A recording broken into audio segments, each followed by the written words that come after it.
Two twins ask a millionaire for help on Christmas Eve. The next day he sees them at his wife's grave. The grand clock in the Duran mansion struck 9 times, each chime echoing through the empty hallways like a harsh reminder of the loneliness that consumed Robert. He gazed at the crackling fireplace, a glass of aged whiskey in his wrinkled hand, the amber liquid reflecting the dancing flames, so alive, so contrasting with the emptiness in his heart.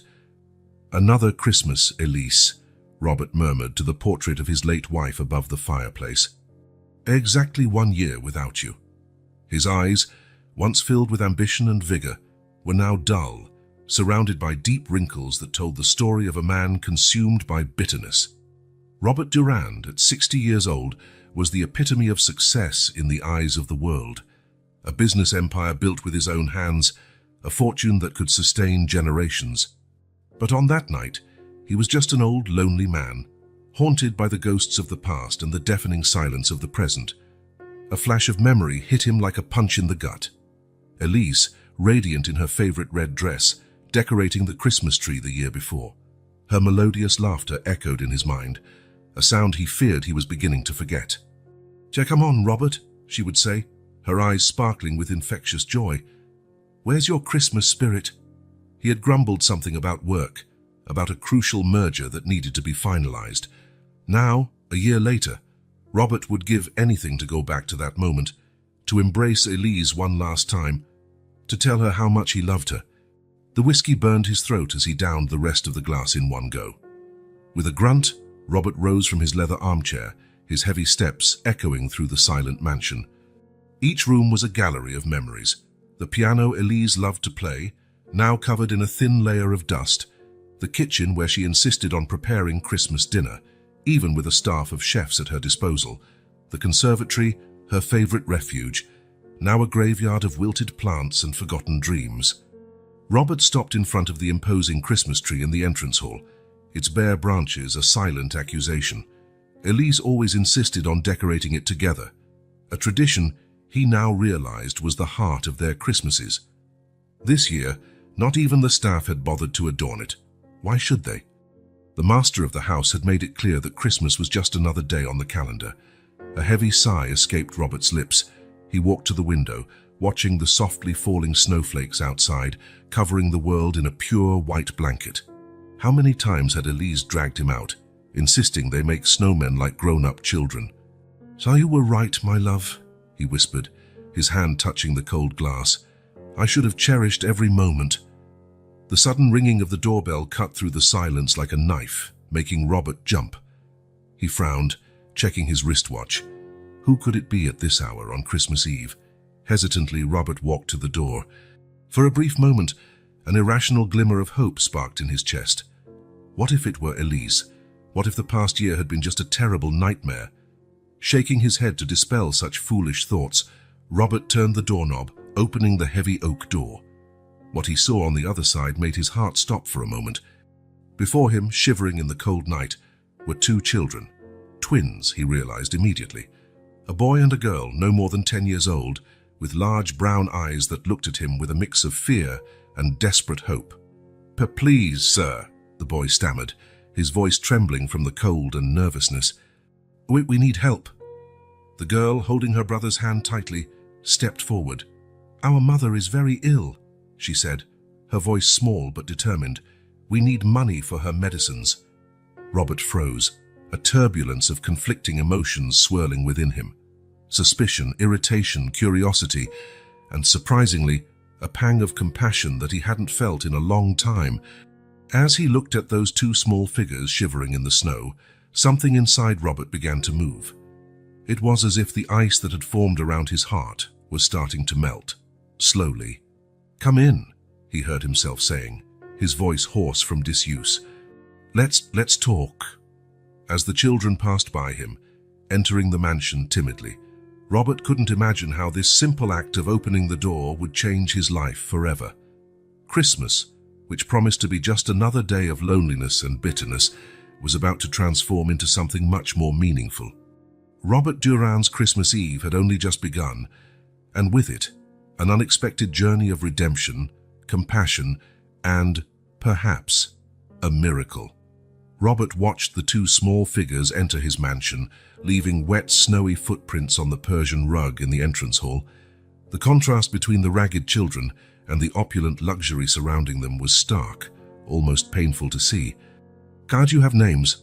Robert asked, his voice harsher than he intended. The boy stepped forward, placing himself protectively in front of his sister. "I'm Thomas, moi sir," he said, trying to sound brave despite the tremor in his voice. "And this is my sister, Sophie." Sophie nodded shyly from behind her brother, her large brown eyes scanning the environment with a mix of awe and apprehension.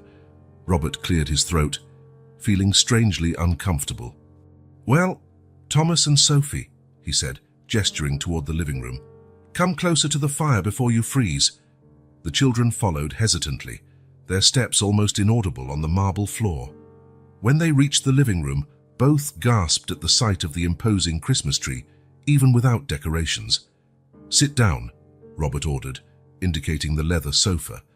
He noticed how the children sat on the edge, as if afraid to dirty the expensive furniture. An uncomfortable silence hung in the air for a few moments.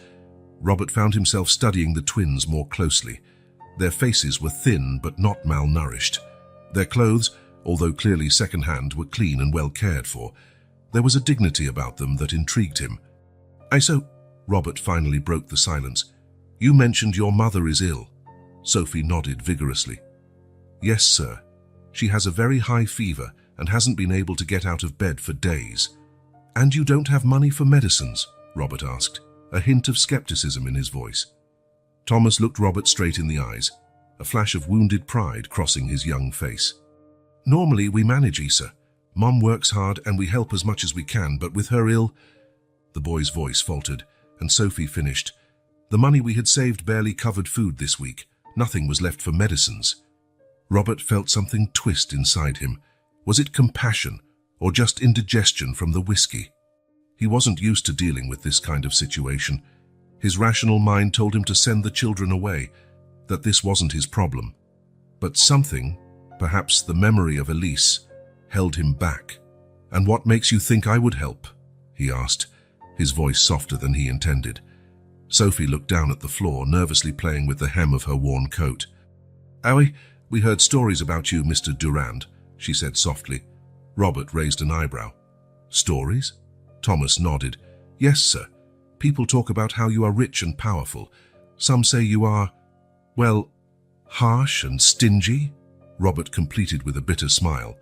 The children exchanged nervous glances, but Sophie surprised Robert with her response. "No, sir. They say you used to be very generous, that something changed after Mrs. Durand." The mention of Elise made Robert stand up abruptly, startling the twins. He walked to the window, watching the falling snow outside, trying to control the wave of emotions that threatened to overwhelm him. "Mr. Durand," Thomas's voice brought him back to the present. "Gus, we didn't mean to offend. It's just that we didn't know who else to turn to." Robert turned around slowly, looking at the two children. Their eyes were filled with a mix of fear and hope that hit him like a punch in the gut. For a moment, he saw himself reflected in those eyes, the boy he once was, desperate and alone, before he built his empire. With a deep sigh, Robert made his decision. "How much do you need for the medicines?" The twins' faces lit up instantly. $200 should be enough, sir," Thomas replied quickly. "For the medicines and maybe some food." Robert scoffed. $200, an amount that meant nothing to him but could mean everything to this family. He walked to his desk, opened a drawer, and took out a small box. When he opened it, the twins saw stacks of bills, more money than they had ever seen in their lives. Robert counted some bills and turned to the children. "Here are $500, he said, extending the money. "This should cover the medicines, food, and anything else you might need." Sophie let out a small cry of joy, but Thomas hesitated before taking the money. "Sir, it's very generous, but—" "Just take it, boy," Robert grunted. "Before I change my mind." Thomas accepted the money with trembling hands, his eyes shining with unshed tears. "Thank you, Mr. Durand. You don't know how much this means to us." Robert felt something warm in his chest, a feeling he hadn't experienced in a long time. He cleared his throat, trying to hide his discomfort. "Well, don't just stand there. Don't you have medicines to buy?" The children sprang up and ready to leave, but Robert surprised them again. "Wait," he said, grabbing his coat. "I'm coming with you." "You are?" Sophie asked, her eyes wide with surprise. Robert shrugged, trying to appear nonchalant. "It's Christmas Eve. I doubt many pharmacies will be open. I know one that operates 24 hours. As he guided the children out of the mansion and into his luxury car, Robert wondered what on earth he was doing. He, Robert Durand, the shark of the business world, was taking two strange children to buy medicines on Christmas Eve. But when he saw the hopeful smiles of Thomas and Sophie in the back seat of his car, Robert felt something he hadn't felt in a long time: purpose. As he drove through the snow-covered streets, Robert couldn't help but think about how Elise would have approved of his actions. For the first time in a year, the thought of his wife brought a smile to his lips instead of pain. Perhaps, just perhaps, this Christmas wouldn't be as lonely after all. Christmas morning dawned cold and clear, the winter sun casting a pale light over the snow-covered city. Robert Durand woke early, as he always did on this particular day, but this time, something was different.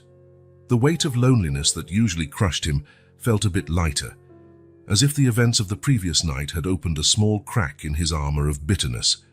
Dressing carefully, Robert picked up the bouquet of white roses he had ordered, Elise's favorites. With one last look at her portrait on the bedside table, he left the house, determined to fulfill his annual ritual. The cemetery was quiet and serene when Robert arrived, his footsteps breaking the freshly fallen snow's crust. He knew the path by heart, his feet automatically leading him to Elise's final resting place. But as he approached her grave, Robert froze, his heart giving a painful leap in his chest. There, kneeling before the marble headstone, were two familiar small figures. Thomas and Sophie, the twins he had helped the night before, were carefully arranging a small bouquet of wildflowers at the base of the grave. For a moment, Robert was paralyzed, unable to process the scene before him. 1,000 questions raced through his mind, mixed with a wave of conflicting emotions. Confusion, surprise, even a pang of irrational jealousy. How dare these children intrude on this private moment? Finally, finding his voice, Robert cleared his throat loudly. The twins turned quickly, their faces a mix of surprise and something that looked like guilt. "Mr. Durand," Thomas exclaimed, helping his sister to her feet. We didn't expect to see you here." Robert raised an eyebrow, his voice a mix of confusion and suspicion. "I could say the same. What exactly are you two doing here?" Sophie stepped forward, her large eyes moist and fixed on Robert. "We came to thank Mrs. Elise, sir," she said softly, "as we do every year." The revelation hit Robert like a punch in the gut. "Say every year," he repeated, his voice barely above a whisper. You knew my wife?" The twins exchanged a quick glance before Thomas responded, "Yes, sir. Mrs. Elise she was our godmother." The world seemed to spin around Robert. He leaned against Elise's headstone, feeling as if the ground was disappearing beneath his feet. "Godmother?" he managed to say. "But when?" Sophie, sensing Robert's shock, explained gently, "It started about 5 years ago. Mr. Durand, Mrs. Elise found us at the community center where she did volunteer work."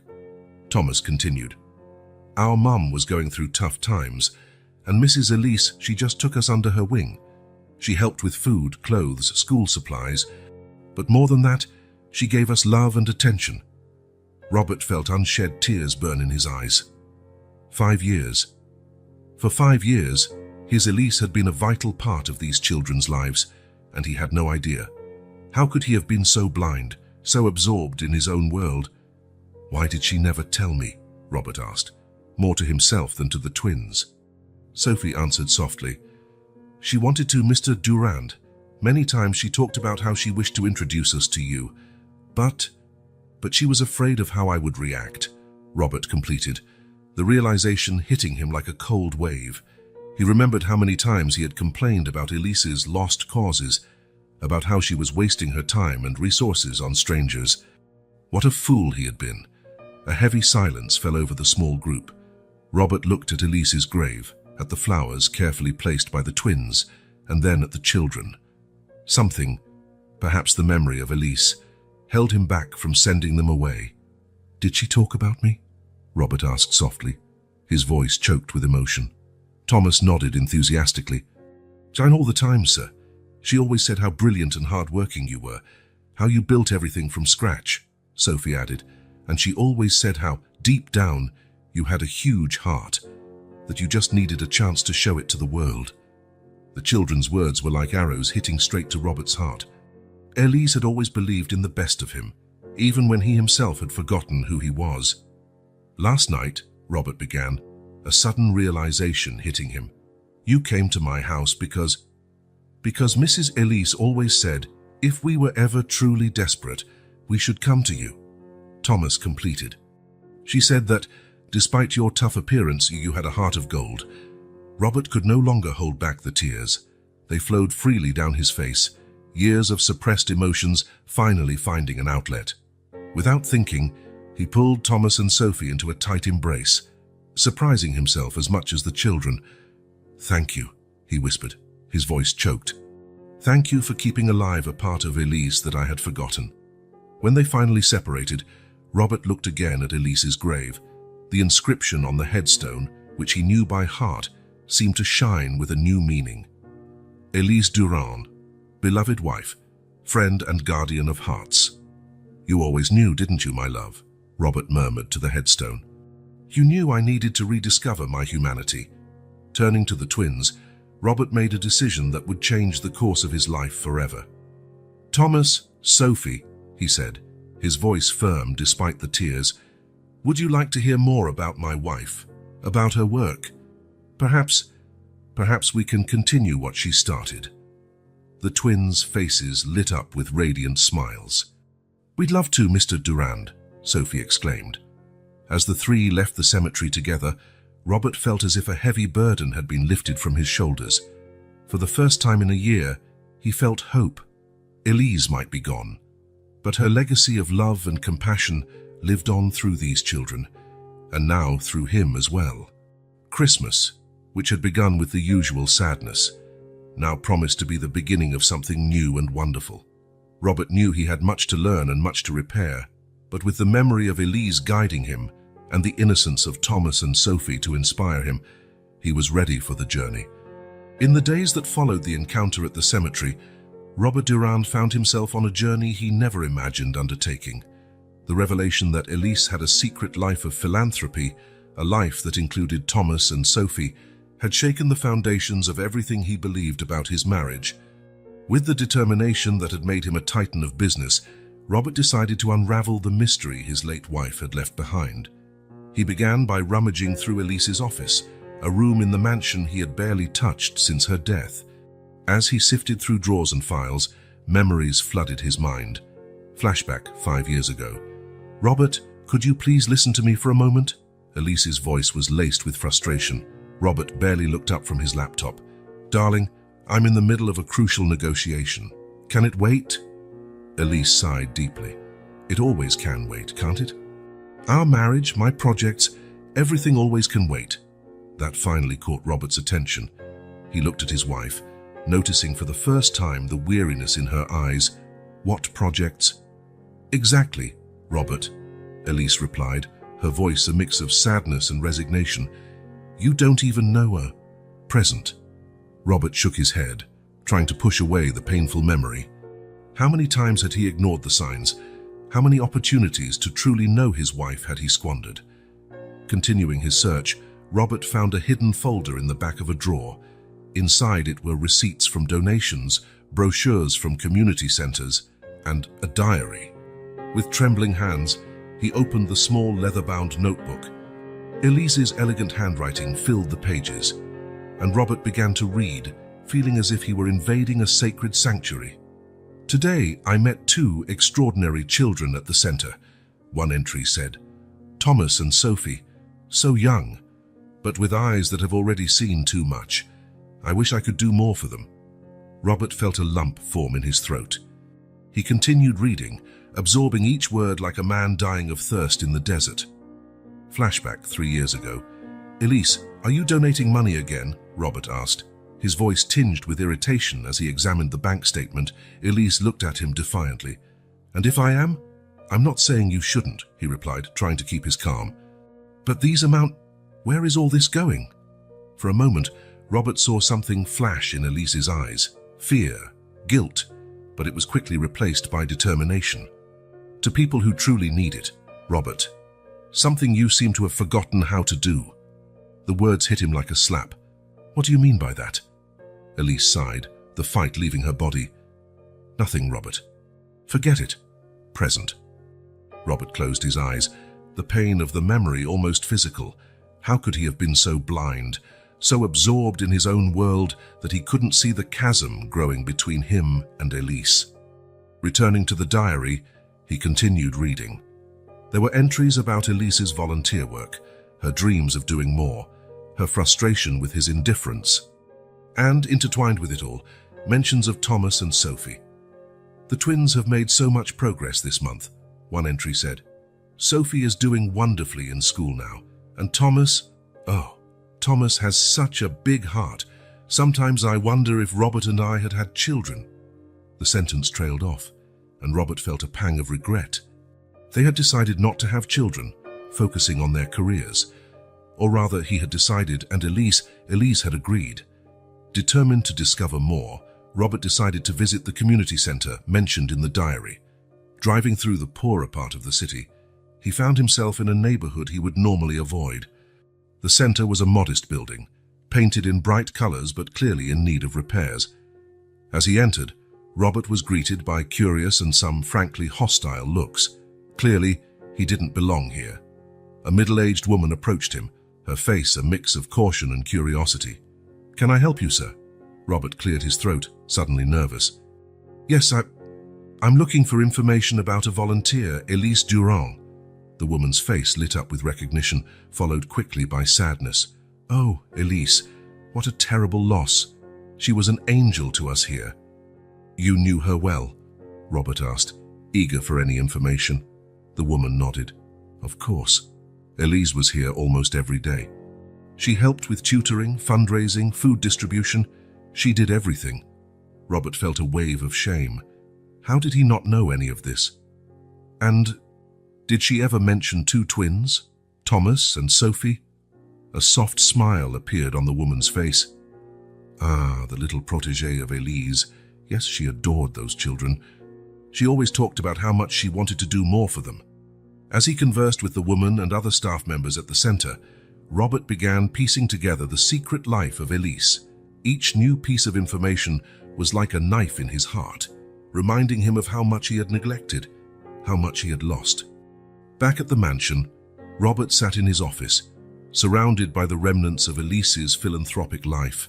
The diary lay open in front of him, and he reread one of the last entries. "Sometimes I wonder if I'm doing the right thing by hiding all this from Robert, but then I remember how he reacted when I mentioned expanding our charity work. 'Why, we can't save the world, Elise,' he said. 'But what if we could save just one life? Wouldn't that be worth it? Oh, how I wish he could see the world through Thomas and Sophie's eyes. Maybe then he would understand.'"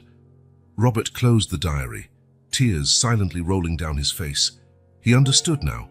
Too late for Elise, perhaps, but not too late to honor her legacy. Picking up his phone, he dialed a number. "Thomas, it's Mr. Durand. I'd like to talk to you and Sophie. About Elise, about her work, about how we can continue what she started." As he scheduled a meeting with the twins, Robert felt something he hadn't felt in a long time. Purpose. Elise might be gone, but through her diary, through Thomas and Sophie, she had left a map to his redemption, and he was determined to follow each step of that path, no matter where it led him. The sun had barely risen when Robert Durand parked his luxury car in front of the Hope Community Center. The contrast between his gleaming vehicle and the worn-down buildings around it was stark, a physical reminder of the chasm between the world he inhabited and the one Elise had secretly embraced. With a deep sigh, Robert stepped out of the car, adjusting his expensive suit, an armor that suddenly felt inappropriate and out of place. He hesitated for a moment before climbing the worn steps of the center, feeling the weight of the gazes of passers-by. Inside, he was greeted by a bustle of activity. Children ran from one side to another, volunteers organized piles of clothes and food, and the air was filled with the scent of fresh coffee mixed with the unmistakable smell of hope. Can I help you?" A firm yet gentle voice interrupted his thoughts. Robert turned to find a middle-aged woman with graying hair pulled back into a messy bun, looking at him with a mix of curiosity and caution. "Yes, I'm looking for Marie," Robert replied, his voice more hesitant than usual. "I was told she worked closely with Elise Durand." The woman's face lit up with recognition, followed by a shadow of sadness. "Ah, you must be Mr. Durand. I'm Marie. Elise spoke so much about you." Robert felt a pang in his chest. "She did." Marie nodded, gesturing for him to follow her to a small room in the back. "Oh, yes. She always said you had a huge heart, hidden beneath all that businessman facade." Sitting in a worn chair, Robert watched Marie prepare 2 cups of coffee. The environment was simple, cozy, so different from the sterile offices he was accustomed to. "Marie," Robert began, accepting the offered cup, "I'm trying to understand. What was Elise's work like here? Why did she never tell me?" Marie studied him for a moment, her eyes gentle but perceptive. "Mr. Durand, Elise was the heart of this place. She didn't just donate money. She donated her time, her energy, her love. To many of these families, she was a beacon of hope." As Marie spoke, Robert found himself transported through the stories she shared. Flashback narrated by Marie. "I remember one particularly cold winter day. Elise arrived with armloads of blankets and coats. She had emptied half her closet. Mr. Durand said it made no sense to have so many things while people were freezing." Robert could vividly see in his mind Elise, with her radiant smile, distributing coats he hadn't even noticed were missing. And there were the twins, of course. Thomas and Sophie. The first time Elise saw them, they were huddled in a corner, distrustful of everyone. But Elise, she had a way with children. Within minutes, she had them laughing and playing. The image of Elise, kneeling on the floor, playing with the twins, brought tears to Robert's eyes. And she came almost every day after that, helping with homework, reading stories, sometimes just listening. To those children, Mr. Durand, Elise was more than a benefactor. She was family. Present. "Family," Robert repeated, the word heavy on his tongue. "She created a family here, didn't she?" Marie nodded gently. "In a way, yes, but never doubt, Mr. Durand, that you were the center of her world. She wanted to share the love she had." Robert struggled to find his voice. "But why did she never tell me? Why keep all this a secret?" Marie sighed, setting her cup aside. "Elise, she told me once that she feared your reaction, that you wouldn't understand, that you would see it as a lost cause." The words hit Robert like a punch in the gut. How many times had he used that very phrase? How many times had he dismissed Elise's concerns with the less fortunate? And she was right, he admitted, his voice choked. "I wouldn't have understood. I was so blind." Marie reached out, gently touching Robert's arm. "But now you are here, aren't you? You are trying to understand. Elise always believed that one day you would see the world as she saw it." Robert looked around the small room, noticing for the first time the colorful drawings on the walls, the well-loved but cared-for toys, the photos of smiling, hopeful eyes. "What happens now?" he asked, more to himself than to Marie. "Say, how can I honor what she did?" Marie smiled, a smile that reminded Robert so much of Elise that it made his heart ache. "By getting to know the people she helped, by seeing the impact she had." In the minutes that followed, Marie guided Robert through the center. He met families Elise had helped find housing, children she had tutored, elderly people she visited regularly. Each story, each face lit up by the mention of Elise's name, was like a piece of a puzzle falling into place. Robert began to see not just the work Elise did, but the woman she truly was, compassionate, dedicated, tireless in her pursuit of making the world a better place. When they reached a wall covered in photos, Robert stopped, his gaze captured by an image in particular. In it, Elise was sitting on the floor surrounded by children, her face radiant with happiness. Beside her, Thomas and Sophie smiled shyly at the camera. That was taken just a few weeks before. Marie paused, her voice faltering. Before the accident, Robert completed softly. Marie nodded. Elise was so excited that day. She had big plans, wanted to expand the center, create more programs. She talked about finally telling you, about how you could do it together.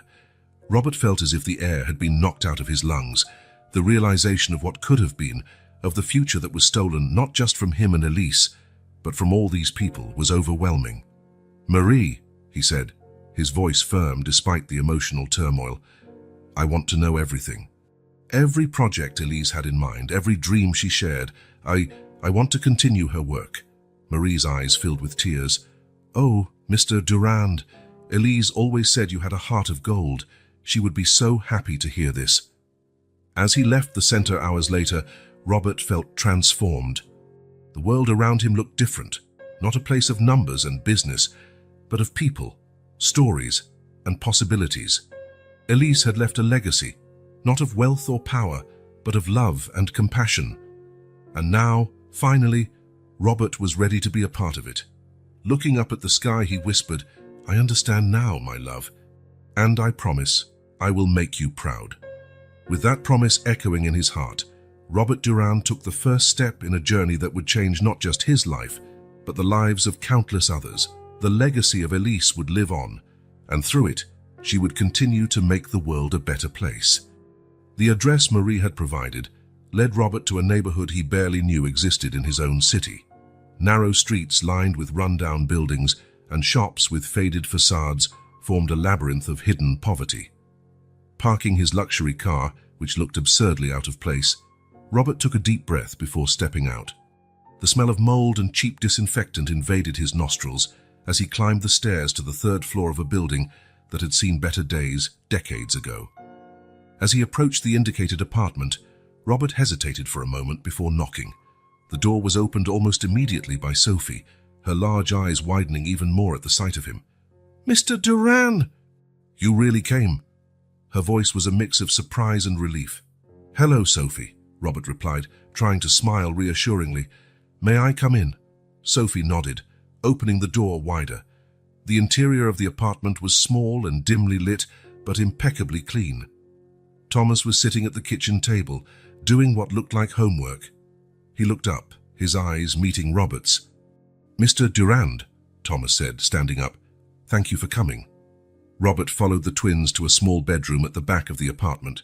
There, lying in a narrow bed, was a woman who couldn't have been more than 35, but whose face was marked by weariness and illness. Mom, Sophie said softly, Mr. Durand is here. Mom's friend. The woman opened her eyes slowly, focusing on Robert. Mr. Durand, she said, her voice weak but clear. Elise talked so much about you. Robert was at a loss for words. Mrs. Bennett, Clara Bennett. Mrs. Bennett, I'm sorry you're going through this. Is there anything I can do to help? Clara smiled weakly. You already are helping, Mr. Durand. Elise. She always said you would come one day. The words hit Robert like a punch in the gut. Even here, in this small apartment, Elise's unwavering faith in him was present. Thomas stepped forward, holding a yellowed envelope. Mr. Durand, we found this among the things Elise left for us. It's addressed to you. With trembling hands, Robert took the envelope. On it, Elise's elegant handwriting said, For Robert, to be opened when the time is right. You didn't open it? Robert asked, surprised. Sophie shook her head. Elise made us promise. She said one day you would come, and we would know when it was the right time to give it to you. Robert looked at the envelope, then at the hopeful faces of the twins and at Clara, who watched him with a mix of curiosity and exhaustion. Perhaps I should read this in private, Robert said softly. Clara nodded. Children, why don't you show Mr. Durand to the living room? I'm sure he could use some privacy. In the small living room, Robert sat on the worn sofa, the envelope heavy in his hands as if made of lead. With a deep sigh, he opened it carefully and began to read. My dear Robert, if you are reading this letter, it means you have finally found your way to Thomas, Sophie, and Clara. It also means I am no longer there to explain this in person, and for that I ask your forgiveness. There is so much I wanted to tell you, so much I wished to share, but I feared you wouldn't understand, that you would see only numbers and risks, not the faces and the lives I saw. Thomas and Sophie entered our lives, yes, our lives, Robert, 5 years ago. I found them at the community center, two bright children struggling against impossible odds. Clara, their mother, was doing her best, but life had not been kind to her. I knew I couldn't just ignore them. So I began to help. At first, it was small things, food, clothes, help with the rent. But soon I realized what they really needed was hope, someone who believed in them. Robert, I saw so much potential in these children. Thomas has a gift for numbers that rivals yours, and Sophie, she has a heart so big, so full of compassion. They reminded me of us, of how we were before life hardened us. I know you must be wondering why I kept this a secret. The truth is, I was afraid of your reaction, afraid you wouldn't understand. But more than that, I had hope. Hope that one day you would see the world as I saw it, that you would rediscover that part of yourself that cared deeply for others. If you are reading this, it means that hope was not in vain. Robert, my love, I ask that you look at Thomas and Sophie not as a charity project, but as an extension of our family.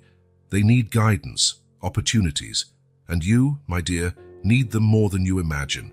Clara is a strong woman, but she is struggling. Her illness is treatable, but costly. I had plans to help her more, to ensure she received the treatment she needed. Now I leave this task in your capable hands. Remember, Robert, the true legacy we leave is not measured in dollars or buildings with our names.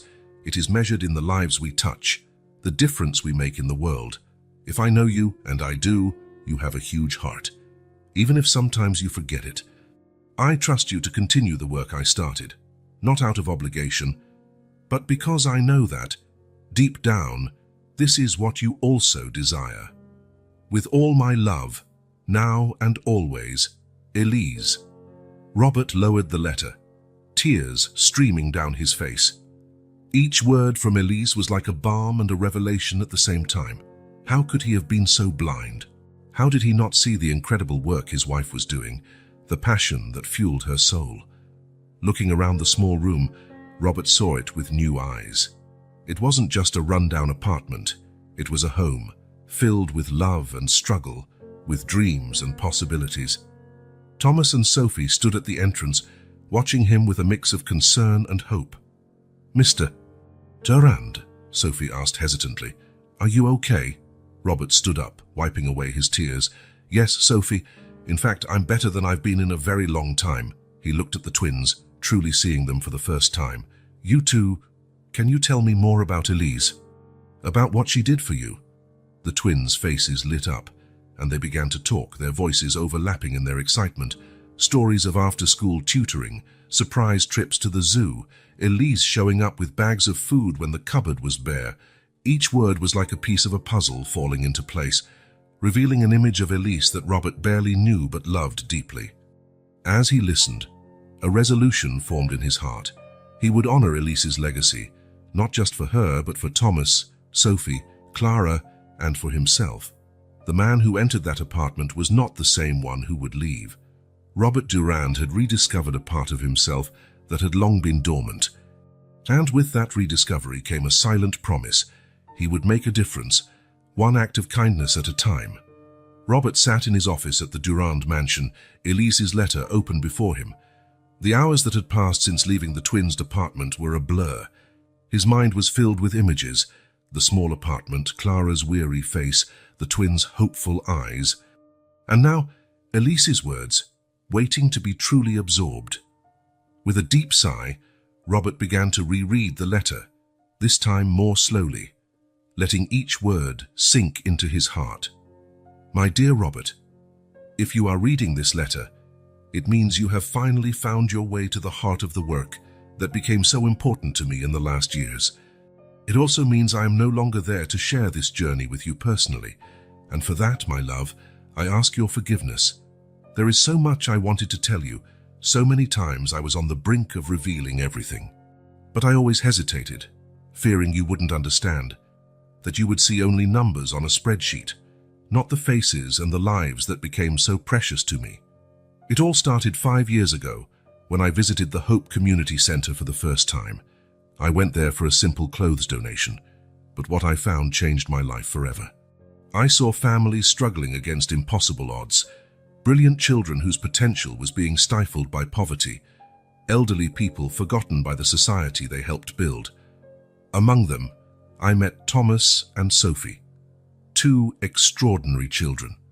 Robert, so intelligent, so full of life despite their circumstances. They reminded me of us when we were young, full of dreams and determination. I couldn't ignore them. I couldn't turn my back.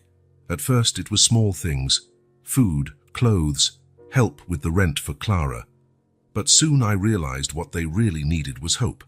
Someone who believed in them, who saw them not as charity cases, but as human beings with unlimited potential. I know you must be wondering why I kept all this a secret. The truth, my love, is that I was afraid of your reaction, afraid you wouldn't understand. I remember all the times you talked about lost causes and waste of resources. Each word was like a knife in my heart because I knew the lives I was touching were far from lost. But more than fear, I had hope. Hope that one day you would see the world as I came to see it. Hope that you would rediscover that part of yourself that I know exists. That part that cares deeply, that wants to make a difference. Robert, my love, I ask that you look at Thomas and Sophie not as a charity project, but as an extension of our family. They have so much potential, so much light within them. Thomas has a gift for numbers that rivals yours. And Sophie, she has a heart so big, so full of compassion. They need guidance, opportunities. And you, my dear, need them more than you imagine. Clara is struggling, fighting a condition that is treatable but costly. I had plans to help her more, to ensure she received the treatment she needed. Now I leave this task in your capable hands. I'm not asking you to abandon everything you have built. Your talent for business is a gift, Robert. But imagine the good you can do if you apply that talent not just to increase our fortune, but to elevate those left behind. The Hope Community Center is just the beginning. There are so many projects, so many ideas I wanted to implement. You will find my plans and notes in the blue folder in my office. Use them, expand them, make them your own. Remember, Robert, the true legacy we leave is not measured in dollars or buildings with our names. It is measured in the lives we touch, the difference we make in the world. I know you have a huge heart, even if sometimes you forget it. I have seen your compassion, your ability to love deeply. That is why I fell in love with you, why I chose to spend my life by your side. I trust you to continue the work I started, not out of obligation or guilt, but because I know that, deep down, this is what you also desire. See it not as a burden, but as an opportunity to rediscover the best part of yourself. Thomas, Sophie, Clara, and all the other lives I touched, they are not just recipients of charity. They are our future, our hope for a better world. Guide them, lead them. Let them guide you back to the person I know you can be. And Robert, my love, allow yourself to be transformed by this journey. Open your heart not just to give but to receive. The love, the gratitude, the joy I found in this work, it is a treasure I want to share with you, even if I am no longer there to do it in person. You have always been my rock, my strength. Now, I ask you to be that for others. Be the man I know you are, compassionate, generous, capable of changing the world. I trust you, Robert. I trust your heart, your ability to love and to make a difference. With all my love, now and always, Elise. Robert lowered the letter, tears silently rolling down his face. Each word from Elise was like a balm and a revelation at the same time. How could he have been so blind? How did he not see the incredible work his wife was doing, the passion that fueled her soul? Looking out the window at the immaculate garden of the mansion, Robert wondered how many meals could be provided, how many lives could be changed, with the cost of maintaining that perfect garden. Turning back to his desk, Robert picked up his phone. With renewed determination, he dialed a number. "Marie, it's Robert Durand. I need your help. I want to know more about Elise's projects, about how I can continue them and expand them." As he spoke, Robert felt something stir within him, a purpose, a passion that had lain dormant for years. Elise had left more than a letter. She had left a calling, a challenge to be a better person, to make the world a better place. And Robert Durand was ready to accept that challenge, not just for Elise, but for himself and for all the lives he now knew he could touch. In the days that followed the reading of Elise's letter, Robert Durand found himself on an emotional roller coaster. The mansion, once a symbol of his success, now felt empty and cold. Each room, each luxurious object, was a painful reminder of how far he had strayed not just from Elise, but from his own values. One morning, Robert found himself standing before Elise's portrait in the main hallway. Her eyes, painted with perfection, seemed to follow him, filled with a mix of love and disappointment. "How could I have been so blind?" he murmured to himself, the guilt weighing heavily on his chest like an anchor. Flashbacks flooded his mind. Elise trying to talk about her volunteer work during dinner, only to be interrupted by a business call, her suggesting they donate to a local charity, and him dismissing the idea as inefficient. The nights she went out, saying she was meeting friends, when in reality she was at the community center. The realization of how much he had lost, of how many opportunities for connection and understanding he had squandered, was overwhelming. Robert walked to his office, a room that had once been his refuge. Now, looking at the awards and recognitions adorning the walls, he wondered what their true value was. Picking up his phone, he dialed a familiar number. "Marie? It's Robert. Do you have a moment to talk?" Hours later, Robert found himself sitting in front of Marie at a small cafe next to the Hope Community Center. The contrast between this simple, welcoming environment and the luxurious restaurants he usually frequented did not go unnoticed. "Mr. Durand," Marie began, her voice gentle but firm, "how can I help you?" Robert stirred his coffee, searching for the right words. "Marie, I'm struggling. The more I discover about Elise's work, the more I realize how disconnected I was, not just from her, but from everything that truly matters." Marie nodded understandingly.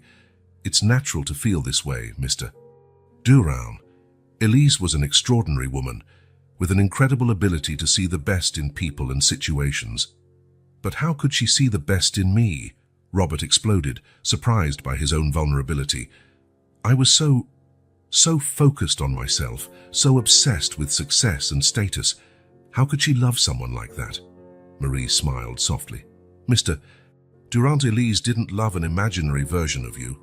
She loved you, with all your complexities and contradictions. She saw in you not just who you were, but who you could be." Those words hit Robert deeply. He remembered moments when Elise looked at him with an intensity that was almost unsettling, as if she were seeing something he himself couldn't see. "But I failed her, Marie," Robert said, his voice almost a whisper. "I was so busy building an empire that I didn't see the incredible work she was doing right under my nose." Marie reached out, gently touching Robert's arm. "Mr. Durand, Elise never saw it as a failure. She saw it as a journey. She believed that one day you would find your way back to what truly matters." Robert reflected on those words. "But how can I correct this now? How can I honor her legacy when I feel like I barely knew her?" Marie sighed, setting her cup aside. "By knowing her now, through the lives she touched, through the work she began, Elise left you a map, Mr. Durand. Not a map of guilt or regret, but of redemption and purpose." As Marie spoke, Robert felt something shift within him. The guilt that had been crushing him began to give way to something different: determination. "Marie," he said, his voice gaining strength, "I want to understand everything. Every project, every person Elise helped. I want to know how I can continue her work, not just as an obligation, but as a mission." Marie's smile widened. "That, Mr. Durand, is exactly what Elise always hoped to hear." In the minutes that followed, Marie shared stories about Elise, her unwavering dedication, her ability to see potential where others saw only problems, her genuine joy in helping others. As he listened, Robert felt as if he were getting to know his wife all over again, seeing her through new eyes. Each story was a revelation. showing a side of Elise he had only glimpsed but never truly understood. When they finally parted ways, Robert felt different. The guilt was still there, but now it was accompanied by something more: hope. Walking back to his car, Robert paused to observe the Hope Community Center. He saw children entering for after-school classes, elderly people gathering for a socialization program, young mothers attending a job skills workshop. In that moment, Robert Durand made a decision. He would not just continue Elise's work, he would expand it, using his resources and connections to make an even bigger difference. "I understand now, Elise," he murmured to himself, "and I promise I won't let you down." With a new sense of purpose, Robert got into his car. For the first time in a long while, he wasn't thinking about business or profits. He was thinking about possibilities, about lives that could be changed, about a legacy that was worth building. Robert Durand adjusted his glasses, leaning over the pile of documents spread across his desk at the Hope Community Center. In the past weeks, he had practically moved into the small office that once belonged to Elise, determined to unravel every aspect of his late wife's work. As he flipped through financial reports and project proposals, Robert was continually astonished by the depth and breadth of Elise's involvement. This wasn't just casual charity. It was a full-fledged commitment, a vision to transform lives. "Mr. Durand?" Marie's voice pulled him from his thoughts. "I found more files that might interest you." Robert accepted the files with a grateful smile. "Thank you, Marie. I don't know what I'd do without your help." Opening the first file, Robert froze. It was a detailed proposal for a low-cost housing complex, complete with a job training center, daycare, and medical clinic. The notes in the margins, in Elise's familiar handwriting, revealed a dream of creating a self-sustaining community for vulnerable families. "My God," Robert murmured, running his fingers over the meticulous sketches. She thought of everything. Marie, observing his reaction, commented softly, "This was Elise's dream project. She worked on it for months, refining every detail." Robert looked at Marie, a silent question in his eyes. "She never got to implement it," Marie explained. "The cost, well, it was substantial. Elise was trying to find a way to make it viable without compromising the vision." At that moment, the office door opened and Thomas and Sophie entered, their faces lighting up at the sight of Robert. "Mr. Durand," Sophie exclaimed. "We came to help like you asked." Robert smiled, genuinely happy to see the twins. In the past weeks, they had become a constant presence in his life, helping him navigate Elise's legacy. "Perfect timing, kids," Robert said, showing them the plans. "Have you ever heard of the Phoenix Project?" Thomas's eyes widened at the sight of the drawings.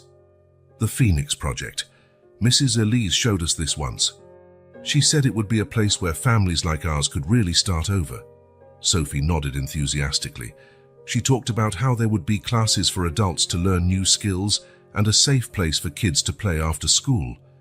Hearing the excitement in the twins' voices, Robert felt a pang of regret. How many times had Elise tried to share this passion with him, only to be ignored? "Can you tell me more?" Robert asked, pulling up chairs for the twins. "About this project, about how Elise helped you and other families." For the next few minutes, Thomas and Sophie shared stories that made Robert's heart ache. Elise didn't just provide material help. She invested time and love. She tutored children after school, organized job fairs for unemployed parents, and even accompanied the elderly to doctor's appointments. One time, Sophie said, her eyes shining with the memory, Mrs. Elise found out our neighbor, Mr. Johnson, couldn't afford his heart medication. The next day, she showed up with a bag full of medicines and food. Thomas added, "And remember when Mrs. Ramirez's daughter needed surgery? Mrs. Elise not only helped pay for it, but stayed at the hospital with her during the entire recovery." Each story was a revelation, showing a side of Elise that Robert barely knew but loved deeply. As the twins spoke, Robert turned his attention back to the financial documents. Something wasn't adding up. The amounts donated to the center and the expenses for the projects far exceeded the official contributions recorded. With growing discomfort, Robert began cross-referencing dates and amounts. The truth hit him like a punch in the gut. Elise had been using large sums of her personal fortune to fund these projects, far beyond the agreed-upon donations for charity. "Marie," Robert called, his voice trembling, "did you know about this? About how much Elise was investing personally?" Marie hesitated before answering. "She made me promise to keep it a secret, Mr. Durand, Elise. She didn't want you to worry or try to stop her." Robert closed his eyes, feeling a wave of emotions: admiration for Elise's generosity, guilt for not noticing, fear of what this meant. "Mr. Durand," Sophie's voice brought him back to the present. "Are you mad at Mrs. Elise?" Robert looked at the twins' concerned faces and at Marie, who watched him with apprehension. In that moment, he made a decision. "No, Sophie," he replied softly. "I'm not mad. I'm inspired." Standing up, Robert walked to the window, looking out at the bustle of activity. He saw families receiving food baskets, children laughing in an art class, a group of adults leaving a job skills workshop. Turning back to Marie and the twins, Robert spoke with renewed determination. "The Phoenix Project. We're going to make it happen, not just as Elise planned, but bigger, better. We're going to make it her legacy." Marie's eyes filled with tears, while Thomas and Sophie exchanged excited glances. "But Mr. Durand," Marie began, "the cost—" Robert raised a hand, gently interrupting her. "Money is not an issue, Marie. Elise was right to use our fortune for this. It's time I did my part." In that small office filled with dreams and plans, Robert Durand felt, for the first time in a long while, that he was on the right path. The discoveries of the day were not just about projects and finances. They were about truly understanding Elise's heart and, in the process, rediscovering his own. With the twins beaming with excitement and Marie smiling through her tears, Robert began outlining the next steps. Elise's legacy would not just continue, it would flourish, touching more lives than she ever imagined possible. And for Robert, it was just the beginning of his own journey of redemption and purpose. Robert Durand adjusted his tie, facing his reflection in the elevator mirror. The man looking back at him seemed different. His eyes held a gleam of determination that had been absent for too long. Today was a decisive day. The elevator doors opened to the boardroom of Durand Enterprises. Around the polished mahogany table, his top financial advisors and executives awaited, their expressions ranging from curiosity to concern. "Gentlemen," Robert began, his voice firm, "thank you for your presence at this emergency meeting. We are here to discuss a significant shift in the direction of our company and the allocation of our resources." He paused, observing the reactions. Some exchanged nervous glances, others leaned forward, intrigued. "As you know, my late wife Elise was involved in philanthropic work before her passing. What you don't know is the extent and impact of that work." Robert then detailed his discoveries from the past weeks: Elise's deep involvement in the Hope Community Center, the projects she initiated, the lives she touched. Finally, he came to the crucial point.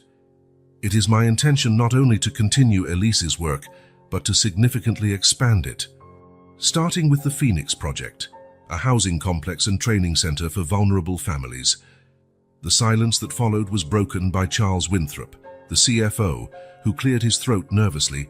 "Mr. Durand, with all due respect, the costs of such a project would be substantial." "I am well aware of that," Robert interjected.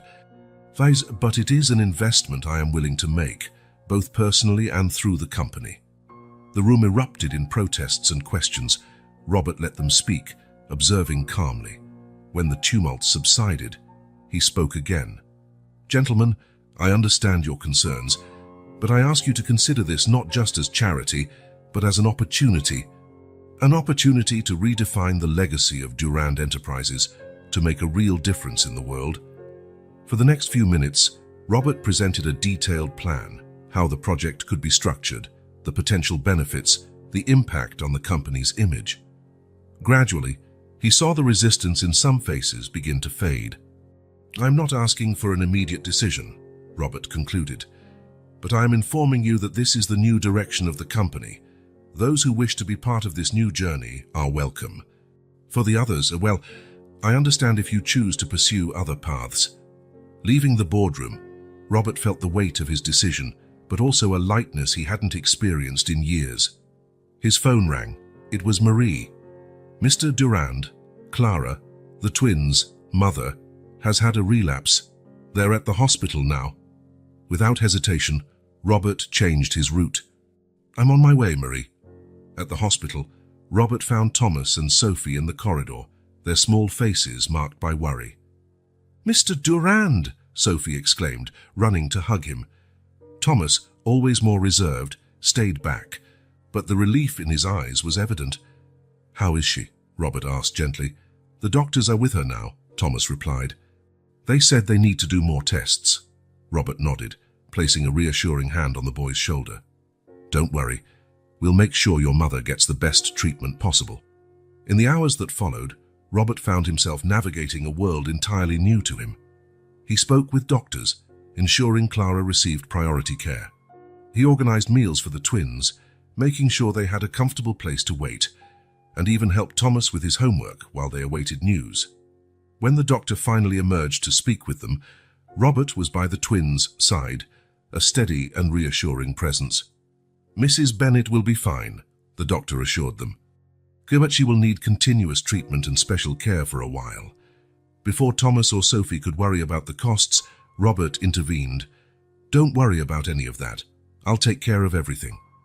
The twins' eyes filled with tears of gratitude, and Robert felt something stir within him, a mix of emotion and purpose that he hadn't experienced in a long time. Later, sitting by Clara's bedside, Robert reflected on the day's events. The resistance from his executives seemed insignificant compared to the hopeful smiles of Thomas and Sophie.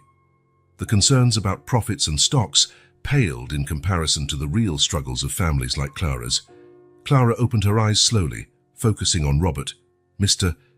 Durand, she murmured, her voice weak but filled with gratitude. The twins told me what you did. How can I ever thank? Robert shook his head, gently holding Clara's hand. No need for thanks. I'm just continuing the work Elise started. In that moment, looking at Clara's tired but hopeful face, at the twins sleeping peacefully on the sofa, Robert felt a certainty he hadn't known in a long time. He was exactly where he needed to be, doing exactly what he needed to do. The path ahead would be challenging, he knew. There would be resistance, obstacles, and moments of doubt. But for the first time in a long time, Robert Durand felt truly alive, truly purposeful. Elise had left more than a legacy of charity. She had left a call to a life of meaning and impact, and Robert was determined to honor that call, one day at a time, one life at a time. As night fell over the city, Robert made a silent promise to Elise, to the twins, to Clara, and to himself. He would not just continue Elise's work. He would elevate it to heights she had only dreamed possible. And in doing so, perhaps he could become the man Elise always knew he could be. Christmas Eve dawned with a soft winter sun, casting a pale light over the snow-covered city. Robert Durand stood at the entrance of the Phoenix Project construction site, the contrast between the once abandoned lot and the now bustling activity stark and satisfying. Good morning, Mr. Durand, the foreman called out, approaching with blueprints in hand. We have some updates to review. Robert smiled, feeling a surge of satisfaction. In the past months, the Elise Durand Foundation had moved from paper to a force for change in the community. The Phoenix Project was just the beginning. As he walked through the site, Robert reflected on the journey that had brought him here. The initial resistance from his executives had given way to cautious support as the benefits to the company's image and the potential tax incentives became evident. Still, balancing the demands of his traditional business with his new philanthropic mission was a constant challenge. His phone rang. It was his assistant. Mr. Durand, don't forget the board meeting in an hour. Robert sighed. Thank you, Jennifer. I'll be there. Driving back to the city center, Robert felt the weight of his dual roles. At Durand Enterprises, he was still the ruthless CEO, making deals and maximizing profits. But with each decision, he now filtered through a new lens. How would this affect the foundation? How could he use the company's resources to amplify its social impact? In the boardroom, Robert presented the latest figures, his mind already racing ahead to his next meeting with Marie. As he concluded the presentation, his phone vibrated with a message from Marie. Urgent, concerning news about the neighborhood. Need to talk to you. Intrigued and concerned, Robert hurried the meeting to a close. As soon as possible, he headed to the Hope Community Center. Marie greeted him with a grave expression. "Mr. Durand, we have a problem." She handed him a set of documents. Robert scanned them, his face paling as he absorbed the information. "A luxury real estate development project," he murmured, incredulous. "Here," Marie nodded sadly. "Apparently, our revitalization efforts have attracted unwanted attention. A major developer is planning to buy several blocks, including where many of our families currently live." Robert felt as if the ground had disappeared beneath his feet. The Phoenix Project and other efforts had begun to transform the neighborhood, bringing hope and stability. Now, that very improvement was threatening to displace the people they were trying to help. "How much time do we have?" Robert asked, his mind already racing with possible solutions. "Negotiations have already begun with some owners," Marie replied. But the full plan hasn't been made public yet." Robert stood up, pacing the room. The businessman in him recognized the cold logic behind the luxury development. The neighborhood was appreciating in value. It was a smart investment. But the philanthropist he had become in the past months rebelled against the idea.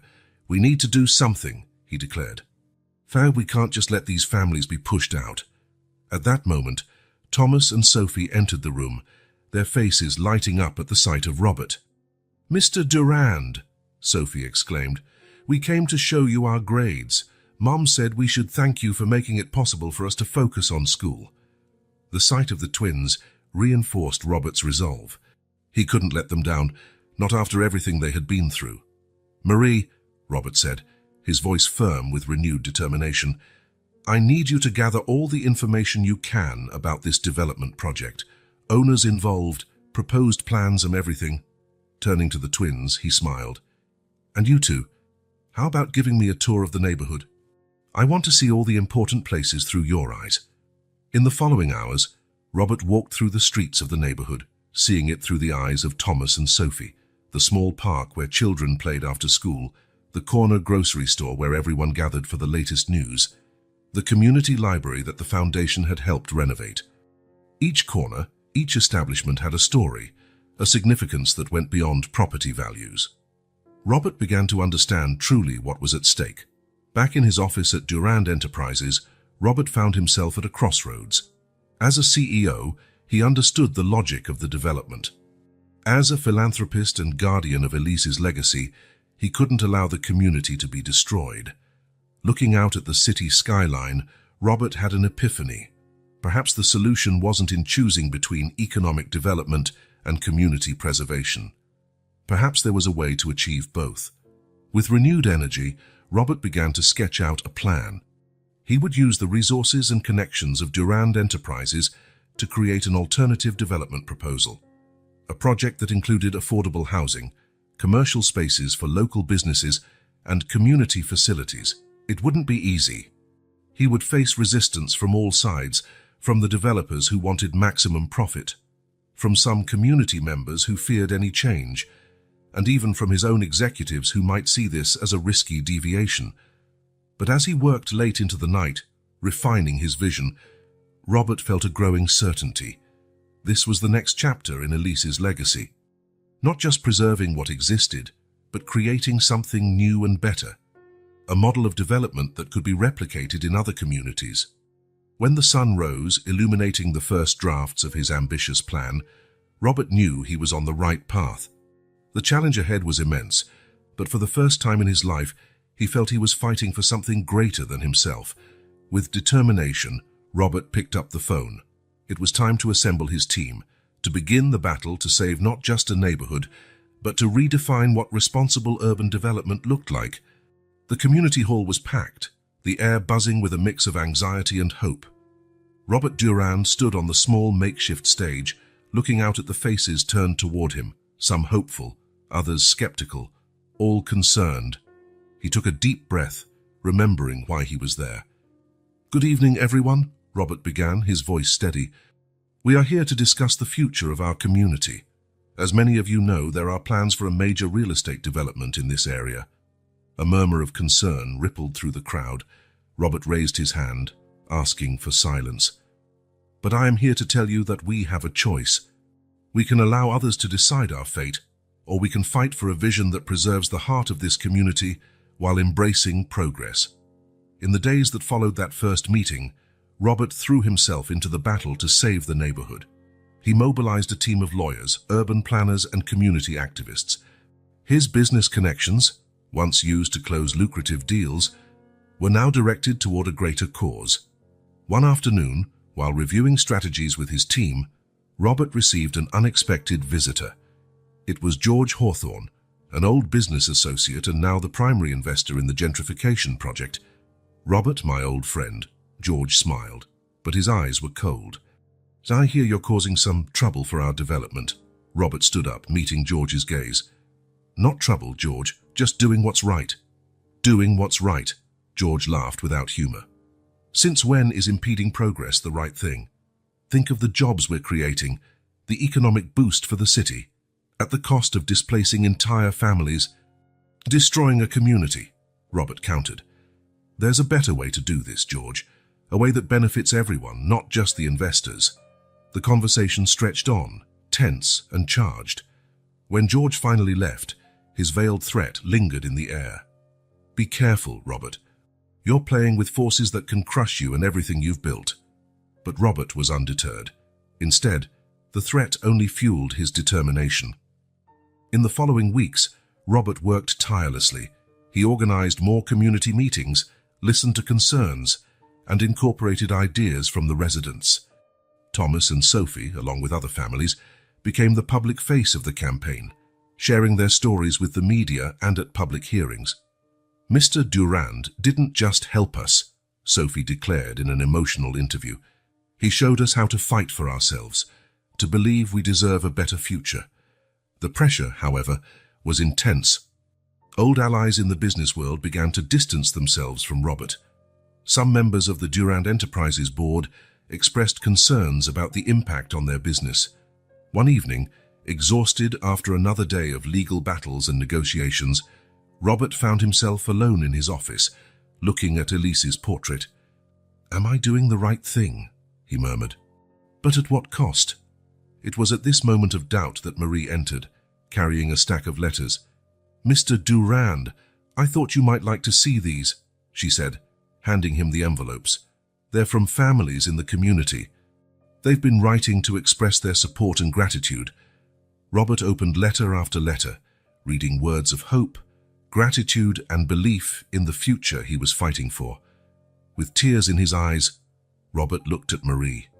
"Thank you. I needed this." Renewed, Robert returned to the fight with redoubled vigor. He refined his alternative development plan, incorporating ideas from the community and consulting with experts in sustainable urban development. The new proposal he presented was revolutionary, a mixed-use development that included affordable housing, commercial spaces for local businesses, green spaces, and an expanded community center. Most importantly, the plan ensured that no current residents would be displaced. "It's not just about preserving what we have," Robert explained at a crucial presentation to the City Council. "It's about creating a model of growth that benefits everyone, residents, businesses, and the city as a whole." The battle reached its climax at a tense public hearing. On one side were the powerful investors behind the original development. On the other, Robert and the united community. When it was his turn to speak, Robert stood up, feeling the weight of all the lives that would be affected by this decision. "As ladies and gentlemen of the council," so he began, "we stand at a crossroads that will define not just the future of this neighborhood, but the character of our city. We can choose the easy path of quick profits, or we can take the more challenging but infinitely more rewarding path of inclusive growth." He continued, presenting his vision with passion and clarity. When he concluded, Robert looked directly at the council members. "This is not just a development plan, it is a statement of values. It is saying that we believe in a city that grows not at the expense of its citizens, but with them." The silence that followed was broken by a wave of applause from the gallery, where community members were gathered. The hours that followed were a whirlwind of deliberations and backroom negotiations. When the council finally announced their decision, the room erupted in cheers and tears of relief. Robert's plan had been approved, with some minor modifications. As the crowd celebrated around him, Robert found himself surrounded by Thomas, Sophie, and their families. "You did it, Mr. Durand," Thomas exclaimed, his eyes shining with admiration. Sophie hugged him tightly. "Mrs. Elise would be so proud." Robert felt a wave of emotion hit him. He looked around at the joyful, hopeful faces and knew he had made the right choice. It wasn't just about saving a neighborhood. It was about redefining what successful business leadership looked like in the 21st century. That night, as he returned home, Robert reflected on the journey that had brought him to this point.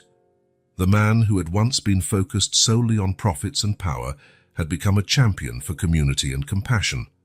The mansion, once a symbol of his loneliness and ambition, now pulsed with the memories of the celebration and the promise of many more to come. The city before him was no longer just a battleground for business conquests, but a tapestry of interconnected lives, each with the potential to shine. Robert smiled, feeling the warmth of the setting sun on his face. The true miracle of Christmas, he realized, wasn't just the transformation of a neighborhood or even his own life.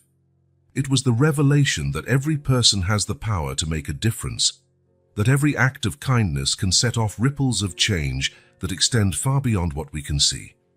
With a final look at the hopeful horizon, Robert turned back inside.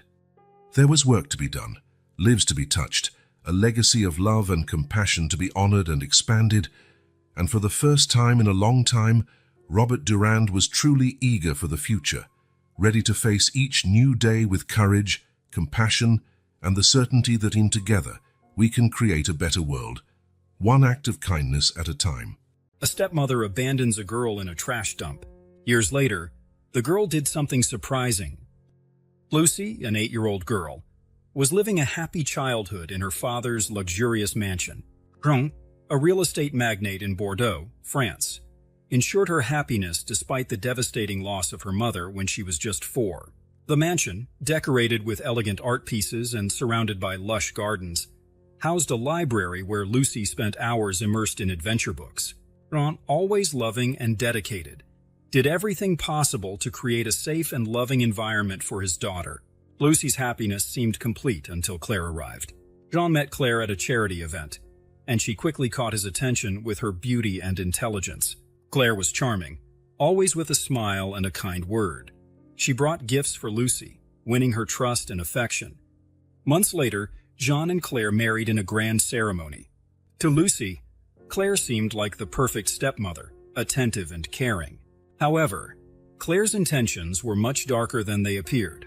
One night, while playing in the garden under the silver moonlight, Lucy saw something that changed her life forever. Through the living room window, she caught Claire kissing an unknown man. The man, Antoine, had a deceitful look. Lucy's heart raced, and she felt a chill down her spine. Confused and scared, she ran inside, trying to understand what she had just seen. The next day, Lucy decided to confront Claire. Trembling, she entered the kitchen where Claire was preparing breakfast. "Claire, why were you kissing that man last night?" Lucy asked, her voice wavering. Claire slowly turned, her cold eyes fixing on Lucy.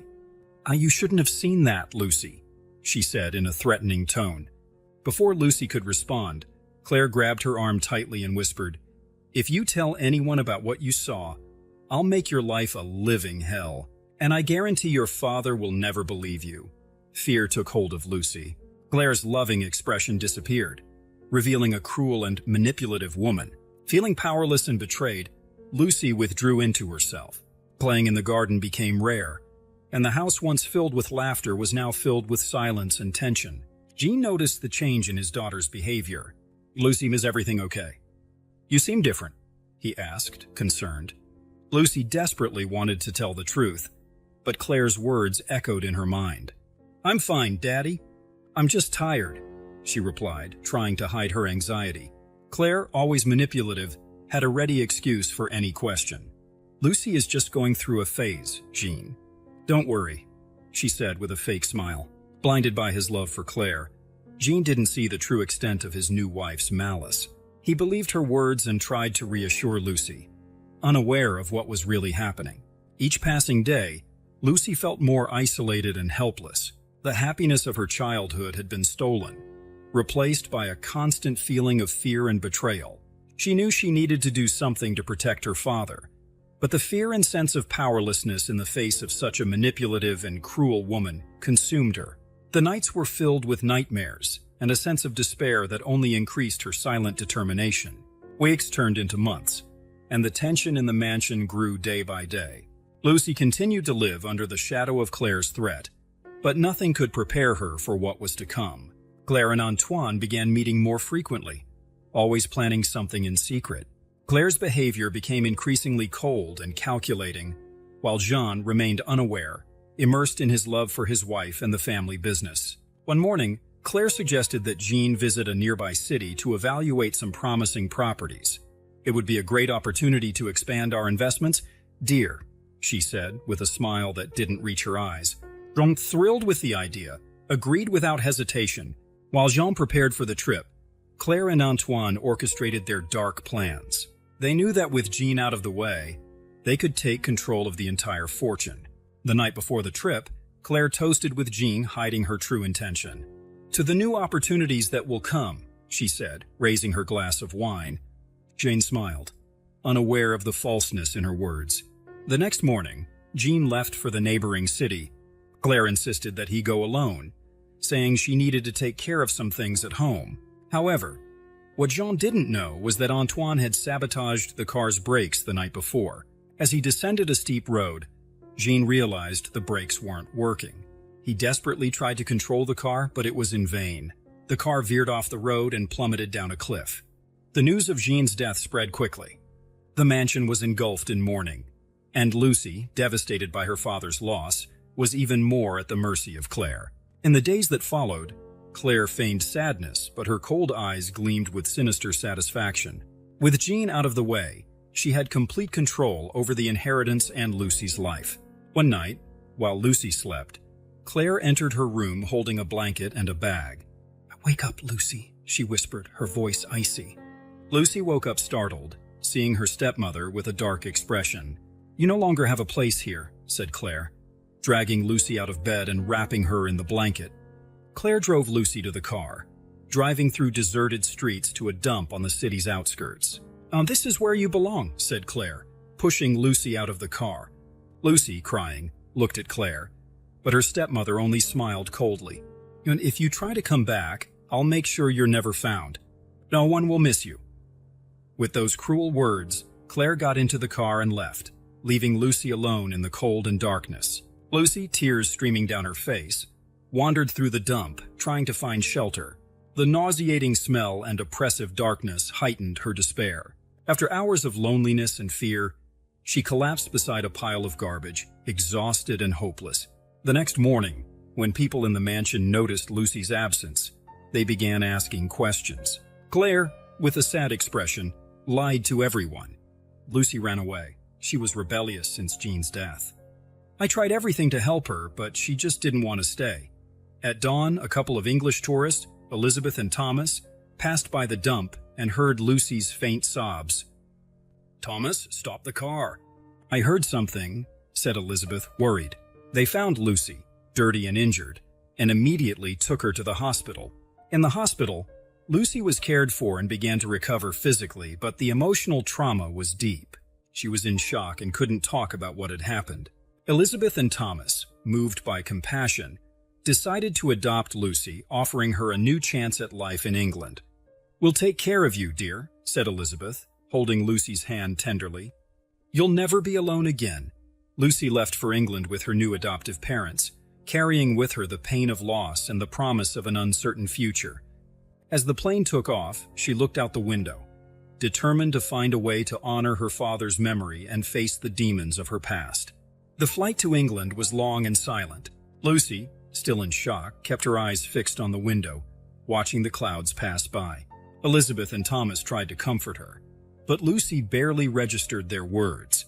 Upon arriving at the airport, the couple guided Lucy to the car, taking her to their new home in a quiet London neighborhood. The new home was welcoming, with a well-kept garden and a cozy room specially prepared for Lucy. Elizabeth and Thomas did everything to help her adjust. "This is your new home, Lucy. We're here for you," said Elizabeth, showing the house to the girl. The first few months were difficult. Lucy barely spoke, only responding with nods or murmurs. She avoided any mention of her past, diving into her studies and school activities to keep her mind occupied. Elizabeth and Thomas, patiently, gave her the time and space she needed to heal. Over time, Lucy began to open up. She found comfort in friendship with some classmates and the loving guidance of her adoptive parents. However, memories of the past still haunted her dreams, and the pain of losing her father did not diminish. 13 years passed. Lucy, now 21, had become a strong and determined young woman. Despite all the love and support from Elizabeth and Thomas, the need for justice for what happened to her father never disappeared. She knew that to move forward, she needed to confront her past. One day, while browsing the internet, Lucy found an article about her old city in France. Memories flooded back, and the pain she had tried to suppress for so many years resurfaced with full force. That night, she decided it was time to return and plan her confrontation. During a conversation with Elizabeth and Thomas, Lucy shared her decision. "I need to go back to France," she said, her voice firm. "I need to find out the truth about my father's death." Elizabeth and Thomas were surprised but didn't question her decision. "If that's what you need to do, we will support you," said Thomas, holding Lucy's hand. "But you don't have to do this alone." To ensure that Claire wouldn't recognize her, Lucy decided to change her name to Emile. This new identity would protect her while she investigated the truth about her father's death. With the help of her adoptive parents, she began planning her trip back to France. The preparations for the trip were meticulous. Emile conducted detailed research on the current lives of Claire and Antoine. She discovered that they still lived in the mansion and that Claire managed the family business. Emile knew she needed a careful plan to infiltrate Claire's life without arousing suspicion. During the nights, Emile studied every detail she found about Claire and Antoine. She mapped out plans, listed contacts, and devised strategies. With a new passport in hand, she practiced her new name and identity, preparing for the inevitable confrontation. "Are you ready for this?" asked Elizabeth one night before the departure. "It's a difficult path you've chosen, Emile." "I know, Mom," Emile replied, now with a more confident voice. "But I need to do this. For me and for my father." With her suitcase ready and her heart full of determination, Emile left for France, carrying the pain of the past and the hope for justice. She was prepared to face Claire and Antoine, and nothing would stop her from discovering the truth and honoring her father's memory. Emile felt a mix of anxiety and determination as she landed at Charles de Gaulle Airport. The familiarity of the language, the smell of fresh coffee, and the sound of conversations in French brought back memories of her childhood. She took a deep breath, adjusted the strap of her bag on her shoulder, and stepped out to face her past. Before heading to the mansion, Emile spent a few days in a small hotel reviewing her plans. Every step had to be meticulous. She needed to infiltrate Claire's life without raising suspicion. To do this, she decided to get a job at the mansion as a domestic assistant. Upon arriving at the mansion, the sight of the imposing structure made her pause for a moment. Memories of her childhood flooded her mind. Taking a deep breath, Emile rang the doorbell and a housekeeper opened the door. "I'm here for the interview," said Emile with a confident smile. Claire, busy with her tasks, barely looked at her as she entered the living room. "You look familiar," said Claire, narrowing her eyes for a moment. Emile maintained her composure and smiled. "Maybe I have one of those common faces," she replied pleasantly. "But I must say, Mrs. Claire, your mansion is even more impressive in person. Your good taste is evident in every detail." Claire, visibly flattered by the compliment, relaxed her expression. "Well, thank you. I strive to keep everything perfect," she said, finally paying attention to the references Emile had provided. Satisfied with what she saw, Claire decided to hire her. "You can start tomorrow. We need someone competent here." In the first few days of work, Emile remained focused on her tasks, discreetly observing every move of Claire and Antoine. The reunion with every corner of the mansion brought back painful memories, but she used it as fuel for her mission. While cleaning the hallways, The familiar aroma of polished oak furniture and the sound of footsteps echoing off the walls made her relive moments of her childhood. Every detail of the environment was a constant reminder of what she had lost and what she was determined to reclaim. One afternoon, while polishing the furniture in Claire's office, Emile felt a chill down her spine. Claire entered the room silently, catching her by surprise. "But was everything all right, Emile?" Claire asked, raising an eyebrow. Emile quickly composed herself. "Yes, Mrs. Claire, just admiring the beauty of this office. Your taste is impeccable," she said with a smile. Claire smiled, pleased with the compliment. "Thank you, Emile. I hope you continue to enjoy working here." Emile nodded, relieved to have diverted Claire's attention. Every day brought new challenges and new opportunities to observe Claire and Antoine. Emile made sure to perform all her tasks excellently, gaining Claire's trust. At the same time, she kept a close eye on any suspicious behavior or documents that could incriminate Claire and Antoine. As she went about her daily tasks, Emile paid attention to everything around her. She observed Claire and Antoine's routine, looking for any signs of suspicious behavior. Each discovery, each little detail she noted, brought her closer to her goal. The tension was always present. Emile knew that any slip could reveal her true identity and ruin everything. Even so, she remained firm, determined to bring justice for her father. One night, after finishing her tasks, Emile went up to her attic room, exhausted. She lay down on the bed and closed her eyes, but sleep didn't come easily. Memories of her father and the desire for revenge kept her awake. "I will discover the truth," she murmured to herself before finally falling asleep. Days at the mansion passed slowly, and Emile continued her meticulous work, always observing and noting every detail. She knew she needed more information to expose Claire and Antoine. The tension was constant, but her determination to bring justice for her father kept her strong. One day, while cleaning the garden, Emile saw a familiar figure approaching. It was Julien, her childhood friend, who now worked as a gardener on the property. Emile's heart raced, and she tried to hide her reaction, but Julien recognized her immediately. "Is that you?" Julien asked incredulously, holding Emile's arm. Emile felt the ground disappear beneath her feet. She couldn't hide the truth any longer. With teary eyes, she quickly shook her head. "You're mistaken. My name is Emile," she said, trying to keep her composure. Julien narrowed his eyes, looking at her more closely. "No, I know those eyes. You're Lucy. Please, tell me the truth." Emile felt tears welling up and turned her face away. "No, you're confused," she insisted, but her voice betrayed her emotion. Julien didn't give up. "Lucy, please. If it's you, tell me what's going on. Why are you here with another name?" Emile took a deep breath, trying to control the tears. "And not here. Let's go somewhere we can talk," she said, leading Julien to a more secluded corner of the garden. Sitting under the shade of a large tree, Emile finally broke down. "Yes, Julien, it's me. I'm Lucy." Julien, still in shock, looked around to make sure no one was watching them. "What's going on? Why are you here with another name?" he whispered, worried. Emile began to tell her story.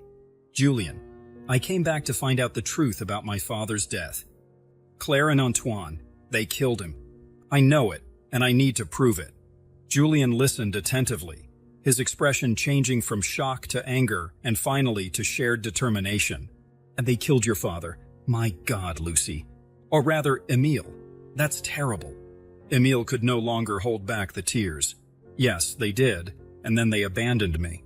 I was rescued by an English couple who adopted me.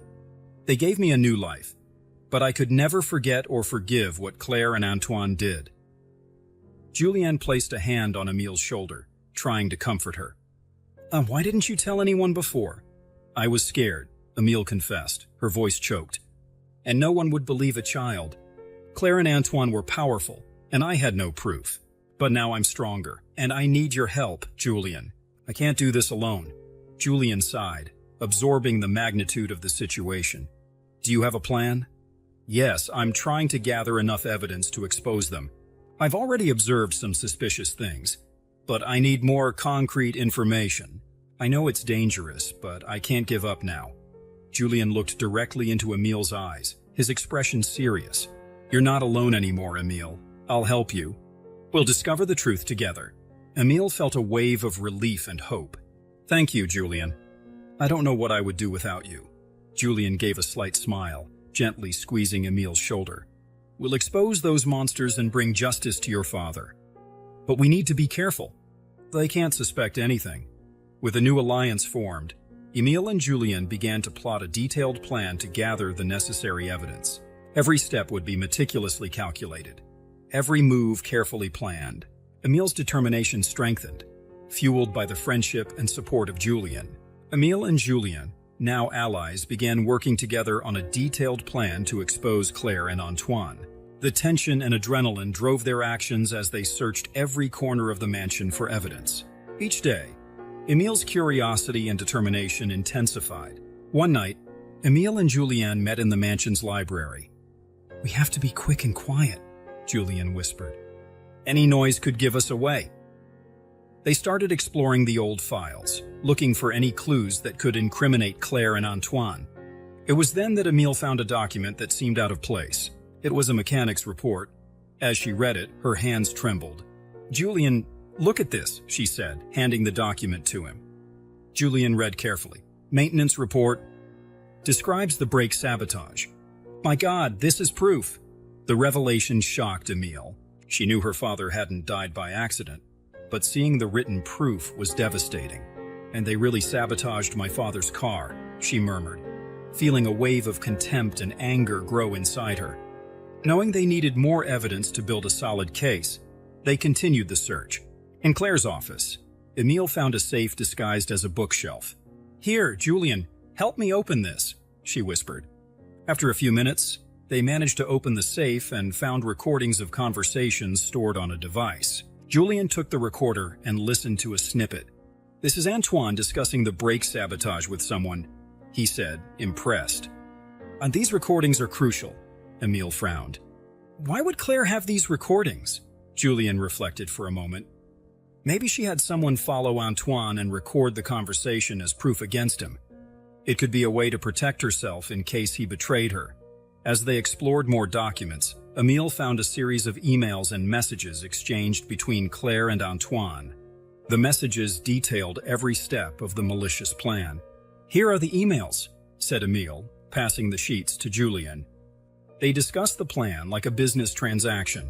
Despicable. Julian analyzed the emails, feeling anger bubbling inside him. These two are monsters. We need to find more evidence to ensure they don't escape justice. With each discovery, the pain and anger inside Emile grew. Memories of her father flooded her mind.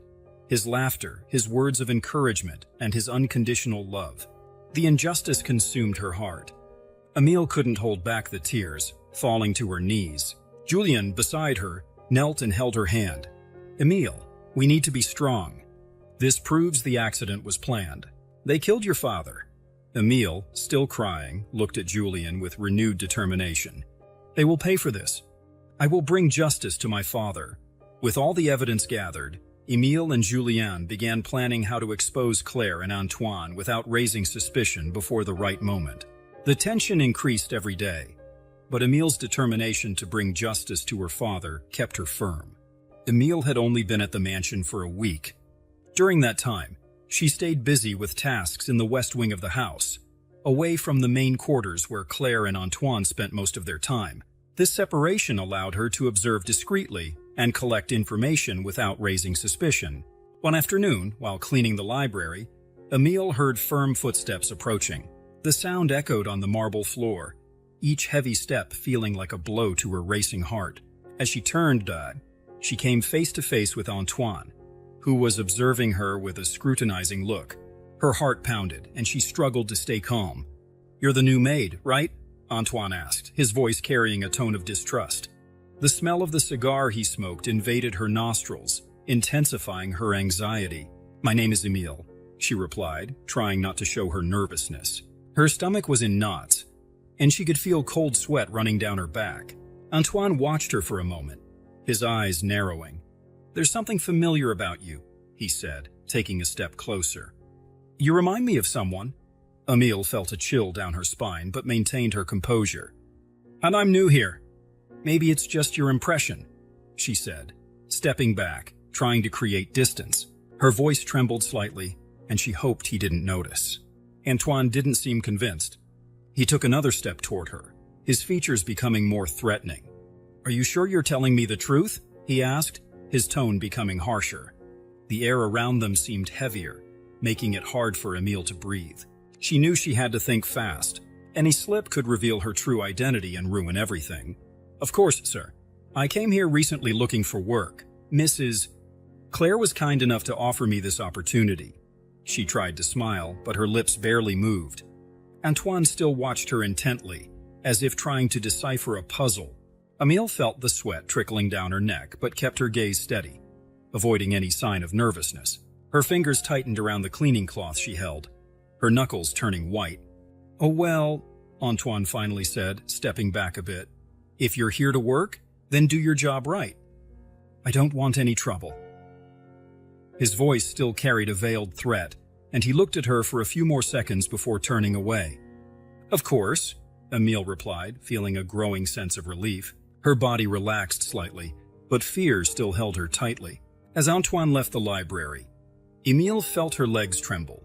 She waited until Antoine's steps faded before allowing herself to breathe again. Her heart was still racing, and she knew that had been a close call.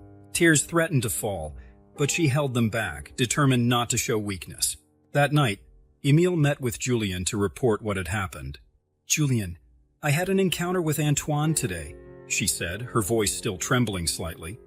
"He almost recognized me." Julien frowned, worried. That's dangerous, Emile. We need to be more careful. If he suspects you, everything could be over." "I know," Emile said, fighting back tears. "But I can't give up now. We're so close to the truth." Julien held her hands firmly. "We'll continue, but we need to be more cautious. Any mistake could be fatal." As Julien spoke, Emile felt a wave of gratitude and comfort for having him by her side. Her eyes met his, and she saw the worry and determination in his gaze. The tension of the moment briefly dissolved, and a deeper connection emerged between them. Julien moved closer, and before Emile could react, he gently pulled her into a kiss. The world around them seemed to disappear, and for a moment the pain and fear dissipated. When they parted, Julien looked at her tenderly. "I'm here for you, Emile. We'll do this together." Emile nodded, her heart beating fast, but now not just from fear but also from hope and something else she couldn't fully define. The kiss between Emile and Julien brought a brief sense of relief and hope, but the grim reality quickly returned. Each day at the mansion was a struggle to remain calm and continue gathering information without raising suspicion. Tension hung in the air, and Emile knew she had to be extremely careful. One night, while performing her tasks in the kitchen, Emile heard laughter and loud voices coming from the living room. Recognizing Claire and Antoine's voices, she quietly approached the slightly open door, making sure she wouldn't be seen. The strong aroma of wine in the air indicated they had drunk more than usual. "Jean was a fool," said Claire, her voice filled with contempt and slightly slurred from the alcohol. "He never suspected anything. He trusted me blindly." Emile felt a tightening in her chest. The deep pain of hearing her stepmother speak that way about her father made her want to confront them immediately, but she restrained herself, knowing she needed to hear more. "And that's true," replied Antoine, laughing softly. "It was so easy to deceive him. And now, we're reaping the benefits." His voice had a tone of satisfaction that made Emile's blood boil. Claire sighed, seeming satisfied. Yes, but we need to continue being careful." Antoine, however, narrowed his eyes. "Even so, that new maid, Emile? Something about her seems familiar. We need to make sure she doesn't become a problem. We can't afford any mistakes." Claire swirled her wine glass and smiled. "You're overreacting, Antoine. She's just a maid. In fact, she's been a darling. She's helped me a lot. She's a poor thing who needs the job." Emile's blood ran cold. They were talking about her. She leaned against the wall, trying to control her breathing and the growing panic. Antoine huffed but relented. "Maybe you're right. But we should maintain appearances. Any slip could compromise us. We've already achieved what we wanted, but we can't relax." Claire nodded, her gaze becoming serious for a moment. "Oh, of course. We need to ensure everything continues as it is. We can't afford mistakes now. Every word from Claire and Antoine was a blow to her heart, but also strengthened her determination. She needed to bring justice for her father and stop these monsters from continuing to live with impunity. She quietly stepped away from the door, her heart pounding and anger pulsing through her veins. Claire and Antoine's cruel words echoed in her mind, fueling the flame of revenge. Emile knew she needed to act quickly, but also cautiously. She couldn't afford to be careless now. That night, she met with Julien in the garden, away from prying eyes. Julien, I heard Claire and Antoine talking about my father. They called him a fool and talked about their evil plans, she said, her voice trembling with emotion. Antoine is suspicious of me, but Claire believes I'm just a harmless maid. Julien hugged her, trying to comfort her. These people are monsters, Emile, but we need to be smart about this. We can't let them find out what we know until we're ready to act. I know, Emile replied, feeling the tears run down her face. But hearing those things about my father, it made me realize how much I need to bring justice. I can't let them get away with it. Julien held her face between his hands, looking directly into her eyes. And we will succeed, Emile. We'll bring justice for your father and stop these monsters. Emile nodded, her determination renewed. Claire and Antoine's cruel words had hurt her deeply, but they had also strengthened her. She was more determined than ever to expose them and bring justice for her father. Days at the mansion became more tense for Emile and Julien. Every move had to be calculated precisely, and they knew the moment of truth was approaching. Emile felt the adrenaline coursing through her veins with every step she took, knowing the time to confront Claire and Antoine was near. On a rainy afternoon, Emile met with Julien in the mansion's attic, where they had hidden all the evidence they had collected. Everything is ready, Julien said, holding an envelope full of documents and recordings. We have everything we need. Emile took a deep breath, feeling a mix of nerves and determination. Today is the day, Julien. We're going to end this. They went down together to the living room, where Claire and Antoine were, drinking wine and discussing something trivial. When they saw Emile and Julien enter, Claire frowned. What do you want? She asked, her voice filled with irritation. Emile stepped forward, her gaze fixed on Claire and Antoine. We have something important to discuss with you. Antoine raised an eyebrow, his look suspicious. What could be so important that you interrupt our time? Julien handed the envelope to Emile, who opened it and began spreading the documents on the table. These are records of all your illegal transactions. The messages exchanged about sabotaging my father's car and the recordings of your conversations. Claire paled, her eyes wide with shock. What are you talking about? Emile held up a recording and pressed play.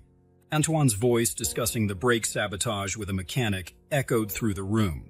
This is proof that you two planned my father's death, Emile said, her voice firm. And now, everyone will know the truth. Claire and Antoine exchanged glances, their confidence quickly fading. What are you talking about? Claire insisted, her voice starting to falter. Emile stepped forward, her eyes blazing with anger and determination. I'm Lucy, Jean's daughter. And now, I have all the evidence to expose both of you. The silence in the room was deafening. Claire and Antoine were speechless, their masks of confidence crumbling. Lucy? Claire whispered, the color draining from her face. But you should be dead, in the trash. How did you survive? You abandoned me, Emile interrupted, her voice filled with emotion. But I survived. And now, I'm here to bring justice. Antoine scoffed, trying to maintain his arrogance. You think anyone will believe you? We are powerful. We can destroy you with a snap of our fingers. Julien stepped forward, holding a camera. Everything you said is recorded. And we've already sent copies of the evidence to the authorities. There's no escape. Suddenly, the front door was forcefully opened, and police officers entered the room, their expressions serious. Claire Dubois and Antoine Leclerc, you are under arrest for the crimes of murder, conspiracy, and fraud, announced the lead officer. Claire began to cry, while Antoine tried to argue, but the officers didn't listen. They were handcuffed and taken out of the mansion, leaving Emile and Julien alone in the room. Emile felt a deep release, as if a huge weight had been lifted off her shoulders. She looked at Julien, who hugged her tightly. We did it, Lucy. We brought justice. She smiled through her tears, feeling a sense of peace for the first time in years. But the journey wasn't over yet. There was still much to be done, but now, at least, her father could rest in peace. The arrest of Claire and Antoine shook the community deeply. The news spread like wildfire, and the shock turned into a mix of relief and anger among those who had been deceived by the couple's respectable facade. Emile felt a wave of emotions as she saw people's reactions, finally feeling that justice had prevailed. In the following days, Emile and Julien dedicated themselves to ensuring that all the evidence was properly presented to the authorities. The case against Claire and Antoine was solid, and soon they would face trial for their crimes. Justice would finally be served. Emile met with her adoptive parents, Elizabeth and Thomas, to share the news. "You always believed in me and gave me a new life when I needed it most," Emile said, hugging them. "Now finally, justice will be served for my father." Elizabeth, with tears in her eyes, held Emile's hands. "Oh, we are so proud of you. We knew you were strong enough to face all of this." Thomas nodded, his expression serious. "You did what was right, Emile. Our father would be very proud of you." The trial of Claire and Antoine was a major event. The evidence presented by Emile and Julien was irrefutable. The recordings, emails, and the confession of the mechanic who sabotaged Jean's car were enough to ensure the couple's conviction. They were sentenced to long prison terms, and justice finally prevailed. With Claire and Antoine behind bars, Emile felt a sense of peace beginning to settle in her heart. Her father's honor had been restored, and the revenge finally achieved. But now, she needed to look to the future. Back in England, Emile began to plan her new life. She decided to resume her studies and invest in a career she had always dreamed of. Julien, by her side, became a constant pillar of support. Their relationship strengthened over time, and together they began to build a promising future. Emile visited her father's grave, bringing with her a letter recounting everything that had happened. "Dad, justice has been served. I promised I would do this for you, and now you can rest in peace." She left the letter there, feeling a renewal of hope and peace in her heart. With Julien by her side, Emile knew she was not alone. They planned a future together, full of love and new possibilities. The painful past was finally buried, and a new chapter opened. With the unwavering support of her adoptive parents and Julien by her side, she was ready to face the future with courage and determination.